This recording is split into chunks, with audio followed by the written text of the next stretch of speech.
Hello student, last term पे हम लोगों ने एक चैप्टर शुरू किया था रिप्रोडक्शन में हमने देखा था कि रिप्रोडक्शन होता क्यों है, इसकी क्या आवश्यकता है, what is the needed for reproduction for the development of new ones या transfer of one characters to other in next generation. ठीक है, आज हम लोग रिप्रोडक्शन के अंतर्गत सेक्सुअल रिप्रोडक्शन देखेंगे कि सेक्सुअल रिप्रोडक्शन की आवश्यकता क्यों है। ये सेक्सुअल रिप्रोडक्शन आपका लोअर ऑर्गेनिज्म में होता है, तो जो सेक्सुअल रिप्रोडक्शन है उसकी आवश्यकता क्यों पड़ी, why sexual reproduction is needed.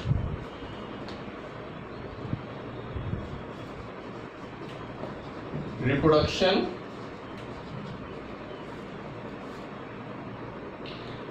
ठीक है, इसमें हम देखेंगे कि जो आपका लैंगिक जनन है वो क्यों जीवों में जरूरी है, why sexual reproduction is needed. Last lecture में हमने देखा था कि कैसे एसेक्सुअल रिप्रोडक्शन होता है, उसके कितने तरह के टाइप होते हैं। हम लोग जानते हैं कि जो आपका एसेक्सुअल रिप्रोडक्शन होता है उसमें आपके केवल एक पेरेंट्स की आवश्यकता होती है, there is need for one parent. और जो सेक्सुअल रिप्रोडक्शन होता है उसमें देयर इज इन्वॉल्वमेंट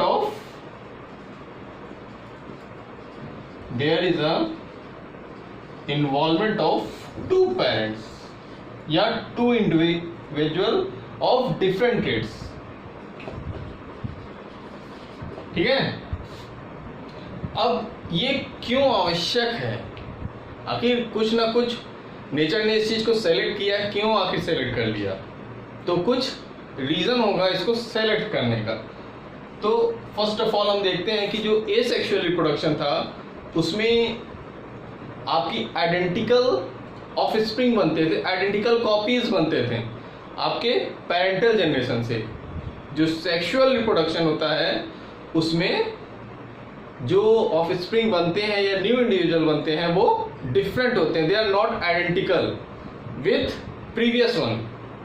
ठीक है, और जो एसेक्सुअल रिप्रोडक्शन था उसमें there is a very less chance of variation. तो जो सेक्सुअल रिप्रोडक्शन होता है उसमें there is a more chance of variation या विभिन्नताएं जो होती हैं, और इन्हीं विभिन्नताओं को क्या नेचर क्या करती है, सेलेक्ट करती है for the survival of species. तो सेक्सुअल रिप्रोडक्शन में ज्यादा चांस होता है, ज्यादा अवसर मिलते हैं कि वेरिएशन ऑर्गेनिज्म में डेवलप होगा। क्यों इसमें ऐसा होता है, क्योंकि इसमें दो इंडिविजुअल रहते हैं, they are different with each other, उनके जो ट्रेट्स होते हैं वो अलग होते हैं, एक मेल होगा एक फीमेल होगा, they have different qualities with sexual characters. तो ऑब्वियस सी बात है कि वो वेरिएशन जो ऑफस्प्रिंग में जाएगा वो डिफरेंट होगा ही। वहीं जब एसेक्सुअल रिप्रोडक्शन की बात होती है तो they are identical with parental one, मतलब ये एक समान होते हैं अपने किसके द्वारा, अपनी पैतृक पीढ़ी के अनुसार होते हैं, तो उनमें वेरिएशन कम होता है। तो हमने पहला पॉइंट देखा कि इसमें मोर चांस ऑफ वेरिएशन। जब वेरिएशन हो जाएगा तो क्या होगा, तो स्पीसीज के सर्वाइवल की रेट ज्यादा होगा, there is a more survival of species. ठीक है, जब नेचर ने उसको सेलेक्ट कर लिया तो वो स्पीसीज है, वो ऑर्गेनिज्म है, अधिक अवसर प्राप्त करेगा जीवित रहने के लिए।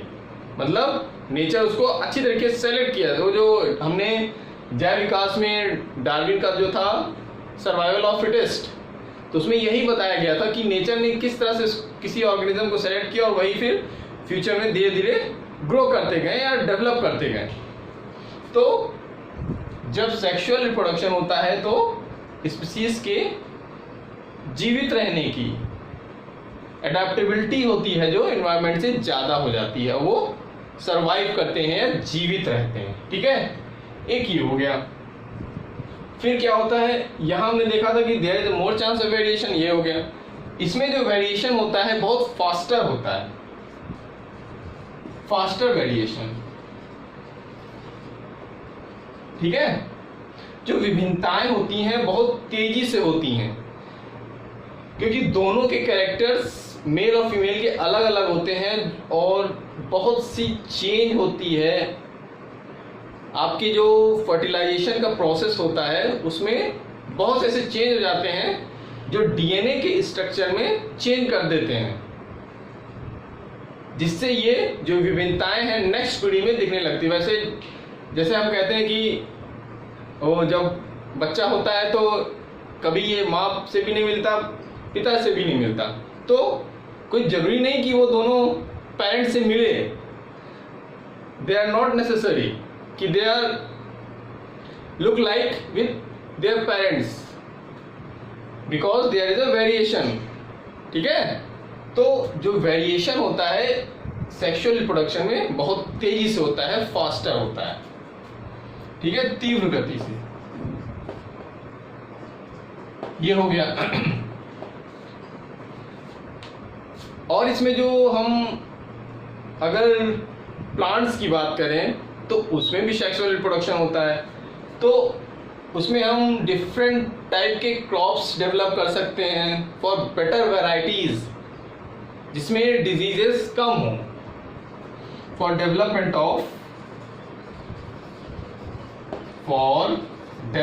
Of disease free varieties. ठीक है, क्योंकि एक स्पीसीज में कुछ कैरेक्टर होंगे, दूसरी स्पीसीज में कुछ कैरेक्टर होंगे। जब ये कंबाइन करेंगे तो जो नई स्पीसीज होगी, हो सकता है, कोई जरूरी नहीं कि वो एनवायरनमेंट से अडॉप्ट ही हो, वो उसके लिए हानिकारक भी हो सकते हैं। तो अगर वो बेनिफिशियल हुए फॉर द सर्वाइवल तो वे बेनिफिटेड रहते हैं। ठीक है, तो इस तरह से जो सेक्सुअल रिप्रोडक्शन होता है उसमें कई रीजन होते हैं कि नेचर ने इसे क्यों सेलेक्ट किया। There is chance of variation, there is a more survival of species. Basic जो आपके रीजन है यही है कि इसमें जो वेरिएशन होता है, विभिन्नताएं होती हैं, वो तीव्र गति से होती हैं, और जो नेक्स्ट जनरेशन होती है ये कंसीडर किया जाता है कि उसमें जो रोग है वो नहीं होंगे। ठीक है, तो इस तरह से हमने समझा कि क्यों आखिर सेक्सुअल रिप्रोडक्शन की क्या आवश्यकता हुई। ये सेक्सुअल रिप्रोडक्शन था, लोअर ऑर्गेनिज्म में होता है, but there is a less variation in asexual reproduction. ठीक है, ये क्लियर हुआ कि नहीं?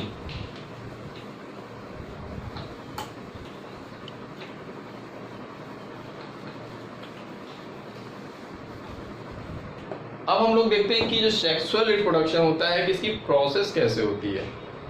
We know that there is a 46 chromosome in human beings. Total chromosome कितने होते हैं?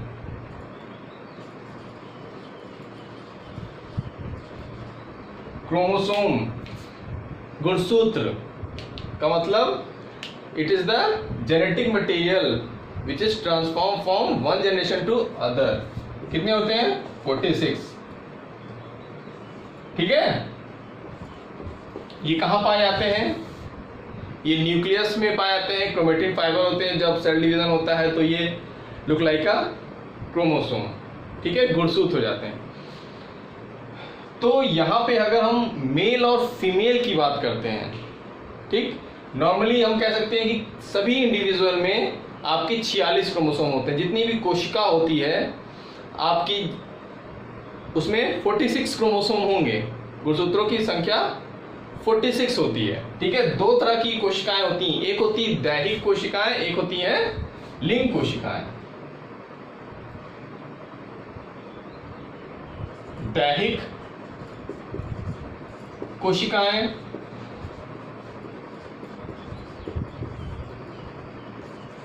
एक होती हैं लैंगिक कोशिकाएं, या इसको जनन कोशिकाएं भी कहते हैं। जनन कोशिकाएं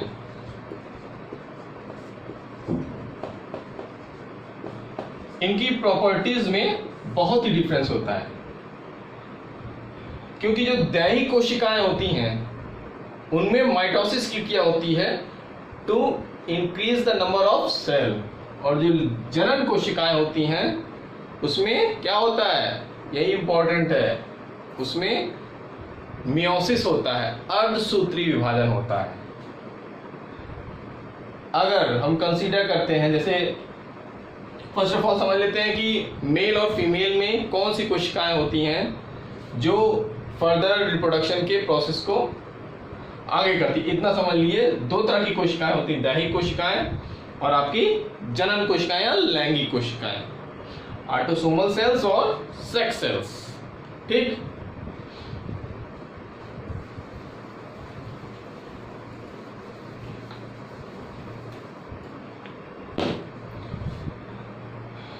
जो जनन अंग होते हैं या रिप्रोडक्टिव ऑर्गन होते हैं मेल में और फीमेल में, तो इनके जो जनन अंग होते हैं एक तरह की इनको टर्मिनोलॉजी दी जाता है जिसे हम कहते हैं गोनेट्स। गोनेट्स या जनन। ठीक है, तो जो मेल गोनेट्स होते हैं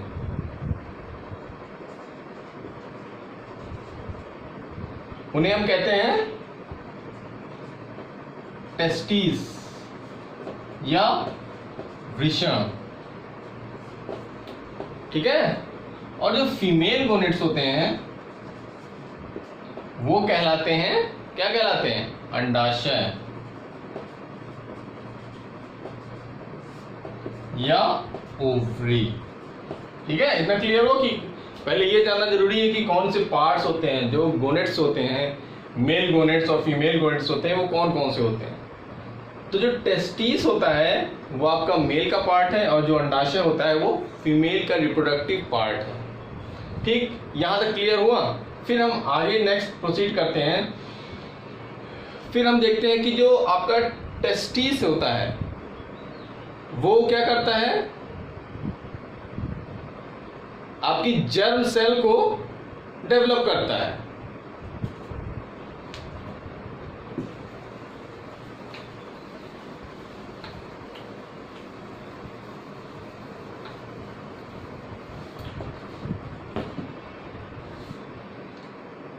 वन बाय वन देखते हैं। जो मेल गोनेट्स है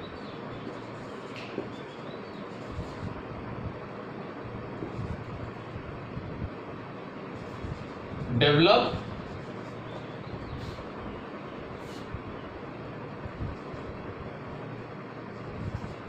मेल जर्म सेल्स, नर जनन कोशिका, और जो फीमेल होता है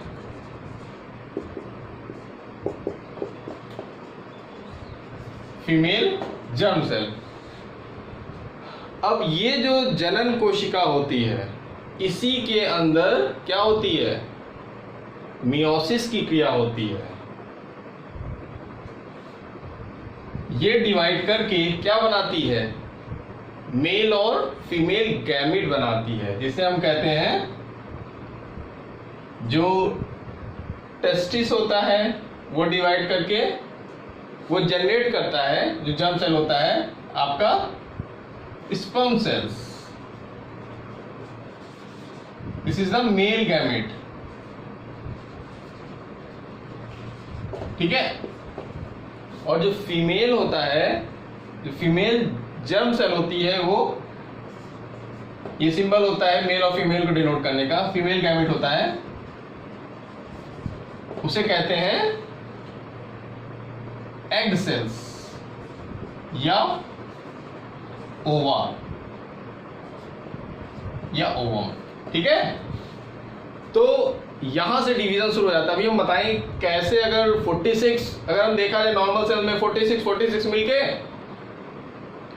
92 हो जाएंगे, लेकिन it is not possible that individual has 92 chromosome because there is a process which is called as meiosis occur। ठीक है, इतना क्लियर हो कौन से गैमिट्स होते हैं ये जानना जरूरी, पहले ये समझना जरूरी कौन कौन से गैमिट्स होते हैं, फिर अपने आप वो क्लियर हो जाएगा। अभी हम उसको एक्सप्लेन करेंगे। तो स्पर्म सेल्स हो गया और आपका एग सेल हो गया, मेल गैमिट और फीमेल गैमिट। एक चीज यहाँ पे और बता दें, ये जो आपका मेल गैमिट होता है ये मोटाइल होता है, मोटाइल यानी गतिशील होता है। It looks like this, move करता है। और जो आपका एग सेल होता है ये नॉन मोटाइल होता है। ठीक है, देयर इज नो मूवमेंट। ठीक, इसमें गति नहीं होती, ये फूड को स्टोर करता है, क्योंकि जो रिप्रोडक्शन की प्रोसेस होती है जब स्पर्म सेल और एग सेल कंबाइन कर जाते हैं तो there is a more energy needed, बहुत सी ऊर्जा की आवश्यकता होती है। ऊर्जा की आवश्यकता होगी तो ऊर्जा में कहाँ से मिलती है, भोजन से होती है। तो जो उस टाइम ऊर्जा की आवश्यकता होती है तो आपका जो एग सेल होता है वो फूड प्रोवाइड करता है, फूड सोर्स भी कह सकते हैं इसको। इसीलिए ये नॉन मोटाइल होता है, इसके अंदर भोजन एकत्रित रहता है। ठीक, इतना हो गया।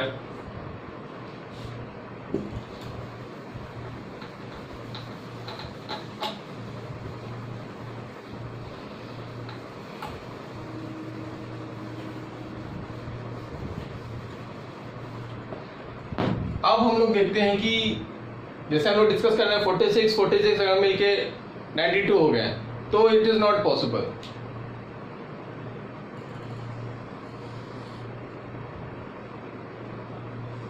ठीक है, ये हो गया मेल का, ये हो गया फीमेल का।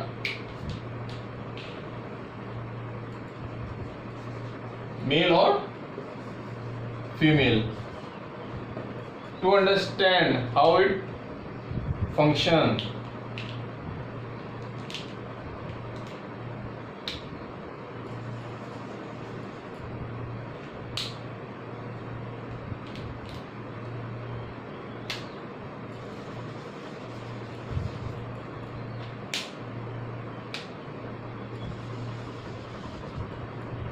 ये क्या है, ये आपके क्रोमोसोम है।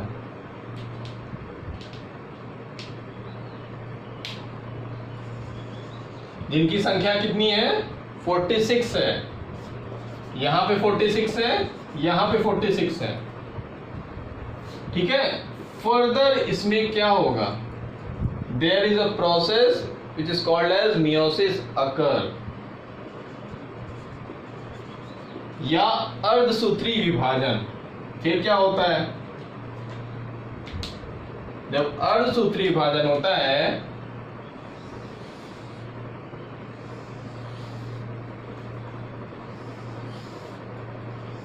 दोनों में होगा। अर्धसूत्री विभाजन के बाद ही आपका मेल गैमेट और फीमेल गैमेट बनता है। ठीक,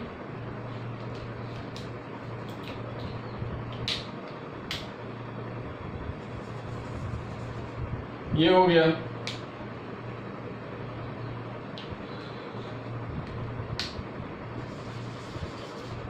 ठीक,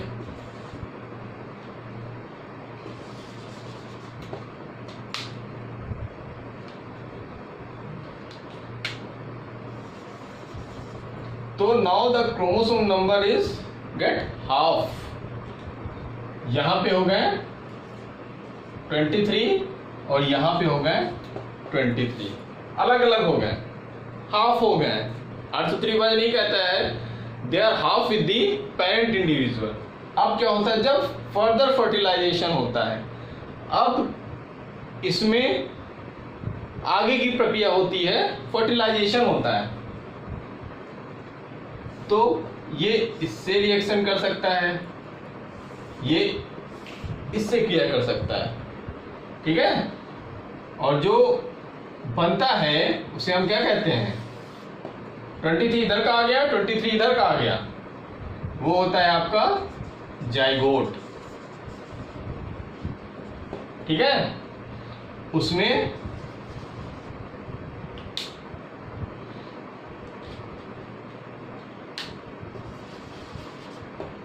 टोटल नंबर ऑफ क्रोमोसोम कितने होंगे, 46 होंगे, ठीक। इतना क्लियर हुआ कि कैसे, अगर हम कोई पूछ ले कि सब में 46 होता है और उसमें कैसे उसमें 46 मिल गया, 92 हो गया, नहीं। यहाँ पे एक प्रोसेस होती है जिसे हम अर्धसूत्री विभाजन कहते हैं, जिससे गैमिट्स बनते हैं, they form different gametes, male gametes and female gametes. 23 इधर आया, 23 इधर आया, फिर ये कंबाइन कर गया, फिर जो जाइगोट बना वो 46 का ही रहता है, दे हैव क्रोमोसोम नंबर 46, ठीक। इतना क्लियर हुआ। फिर आगे आपका एम्ब्रियो बनता है। नेक्स्ट, एम्ब्रियो इज डेवलप्ड, फिर डिफरेंट लेयर्स बनती है, एक्टोडर्म, मेसोडर्म, एंडोडर्म, फिर उसके बाद जो ऑफस्प्रिंग के डिफरेंट बॉडी पार्ट्स बनते हैं। तो नेक्स्ट प्रोसेस होता रहता है, फर्दर इसमें डिवीजन होता रहता है जाइगोट में, देन ये डेवलप्स एम्ब्रियो। तो इस तरह से हमने देखा कि किस तरह से जो सेक्सुअल रिप्रोडक्शन होता है, या जो मेल गैमीट्स होते हैं और फीमेल गैमीट्स होते हैं, किस तरह से फर्टिलाइजेशन की क्रिया होती है उसमें। यहां पे दिस इज द फर्टिलाइजेशन या निषेचन। अब हम यहाँ पे और एक चीज डिस्कस कर लेते हैं। यहां पे हमने देखा कि अलग अलग है, तो जो आपके जीन होते हैं वो there is a small part of DNA, ठीक है। वो क्या होते हैं, अगर उसी में वेरिएशन होता है तभी वो अगली पीढ़ी में जाते हैं। तो यहां पे अगर ये जीन है, यहां पे ये वाला है, उसकी पोजीशन चेंज हो जाएगी, फिर वो अगर क्रॉस करेंगे, वो फर्टिलाइजेशन करेंगे, तो there is a more chances. कितनी चांसेस है, यहाँ पे ये इससे कर सकता है, ये इससे कर सकता है, काफी चांसेस है वेरिएशन का। दैट्स वाई जो स्पीसीज बनती है, जो ऑर्गेनिज्म या ऑफस्प्रिंग नया बनता है, उसमें वेरिएशन ज्यादा डेवलप हो जाता है। अगर हम यहां देख लें, यहां देख लें, यहां ये कोई गारंटी नहीं कि इससे ही इसको कंबाइन करना है।